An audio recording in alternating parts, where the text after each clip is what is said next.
At only 25 years of age, Verstappen's impact on F1 has already gone well beyond his years. Not only has he succeeded in ways his father could have only dreamt of, his talent and consistency have already had a big impact on F1, both on and off the track. Born in 1997 in Hasselt, Belgium, Max Emilian Verstappen had racing in his blood from his very beginning. His father, Jos Verstappen, was a former Formula 1 driver, while his mother, Sophia Kumpen, was a successful kart racer. Max's racing journey began at a young age, and he started karting when he was just 4 years of age. Although it should be said, Red Bull's last massive success story started at 3, didn't you, Vettel? Max's incredible performances did not go unnoticed, and in August of 2014, he was signed to the Red Bull Junior team. In a bold move, he was promoted to a race seat at Toro Rosso for the 2015 Formula 1 season, after what was, to be fair, an incredible season in F3. The funny thing about all of this was the youngster at just 16 years of age had already started kind of a bidding war between Mercedes and Red Bull. But Mercedes unfortunately weren't able to offer him something that Red Bull could: immediate access to a Formula 1 seat. And therefore he took his sides and went with the Sugar Water Company. And he was promoted to that Toro Rosso seat for the 2015 Formula 1 season, making him the youngest driver to compete in F1 at only 17 years of age and 166 days. But genuinely, adults who say they're like 23 and a half, grow up. This made him the youngest ever F1 driver. And shortly after this, F1 introduced brand new rules around the age of a driver. The new rules also required drivers to have a valid driving license, be over 18 and demonstrate a knowledge of the sporting regulations, as well as spending at least 2 years in minor formulas and accrue a certain number of points from their experience. This all got packaged into an updated super license category. This would be Max Verstappen's first mark on the FIA. In 2016, after just 4 races of the season, Max was promoted to the big Red Bull racing team, replacing Dani Kvyat, and he wouldn't stop there. He'd also take his girlfriend. In his very first race for Red Bull at the Spanish Grand Prix, Max made history by becoming the youngest ever driver to win a Formula 1 race, aged just 18 years and 228 days. This victory marked the beginning of a remarkable journey with Red Bull Racing. Over the next few years, Max continued to impress with his performances on the track, earning a reputation as a hard-charging and fearless driver.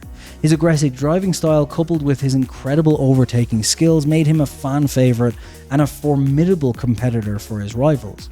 Max scored multiple Grand Prix victories and numerous podium finishes, quickly establishing himself as one of the leading drivers in the sport. His battles with other top drivers such as Lewis Hamilton, Sebastian Vettel and Charles Leclerc showcased his immense talent and relentless determination to succeed.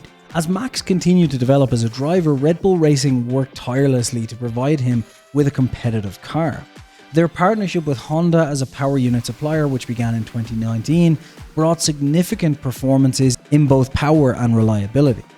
And in the 2020 season, Max finished 3rd in the Drivers' Championship, winning 2 races and consistently challenging the dominant Mercedes team. The success had laid the foundation for a true championship challenge in the 2021 season.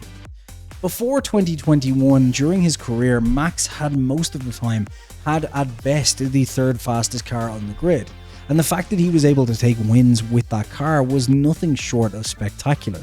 Honestly, anyone who doubts how good Max Verstappen is needs to go back and watch some of those races and perhaps pay less attention to Netflix. Look, there is a reason we say there are one-in-a-generation drivers, and Max Verstappen, much like Schumacher and Hamilton before him, is definitely up there as one of those drivers. And in 2021, he showed that. We finally got to see him in a comparable car to the Mercedes, and throughout the season it was a spectacular battle because the Mercedes was faster at certain tracks and the Red Bull was faster at others, and we got to see these 2 spectacular drivers from 2 very different generations go toe to toe. And it wasn't without its controversies. And we're not going to cover those controversies because, well, they've been covered enough. But needless to say, Crofty was able to call the championship at the end of what had been an intense battle right to the last lap. It's going Dutch in 2021. And Max Verstappen became a world champion. Not the youngest world champion, but a world champion nonetheless. And since then, we've seen a new, invigorated Max Verstappen, one with the weight of fighting for a title lifted off his shoulders. In 2022, we saw him go toe-to-toe with Charles Leclerc before Ferrari did Ferrari things and fell off over the course of the season. But we saw a more calculated, a more relaxed, and an even faster racing driver in Max Verstappen. And coming into 2023, that looks like it's taken even another step. And unless someone else can give a car that is as competitive as Red Bull very soon, we may not see him challenged for a while. But one thing I am sure of is that Max Verstappen has not only made his mark on and off the track of F1, but he's also proven that even if someone does come along with a car on the level of the Red Bull, taking a title championship from the young Verstappen will be no easy feat. And it will definitely be a lot more difficult than, say, just hitting subscribe.